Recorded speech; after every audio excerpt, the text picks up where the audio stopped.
যদি আমি আপনাদের বলি যে আমাদের এই পৃথিবীতে এমন একটি গাছ আছে যেটি বিপদ বুঝতে পেরে তারই সম্প্রদায়ের অন্যান্য গাছদের একটি সংকেত পাঠিয়ে সতর্ক করে দেয় যাতে তারা আসন্ন বিপদের হাত থেকে রক্ষা পেতে পারে। আসুন আজ আপনাদের পরিচয় করিয়ে দিই অবিশ্বাস্য অ্যাকাসিয়া গাছের সঙ্গে, যাকে বুদ্ধিমান গাছও বলা হয়। আফ্রিকার সাভানা তৃণভূমি অঞ্চলে যখন কোনো জিরাফ বা কোনো হরিণ এই গাছের পাতা খেতে আসে, তখন গাছটি ট্যানিন নামক একটি বিষাক্ত রাসায়নিক পদার্থ নিঃসরণ করে, যা এর পাতাগুলিকে তেতো করে দেয়। শুধু তাই নয়, গাছটি তার আশেপাশে থাকা অন্য গাছগুলিকেও একটি সতর্কীকরণ বার্তা পাঠায়।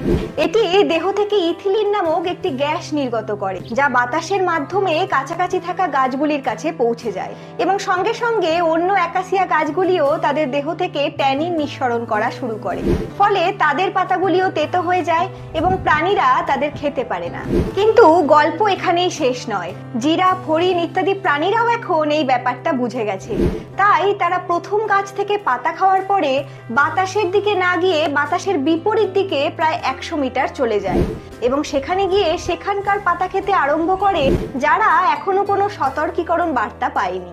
শিকার এবং শিকারীর মধ্যে এমন একটি খেলা চলতে থাকে যা যেমন আশ্চর্যজনক তেমনই অদ্ভুত।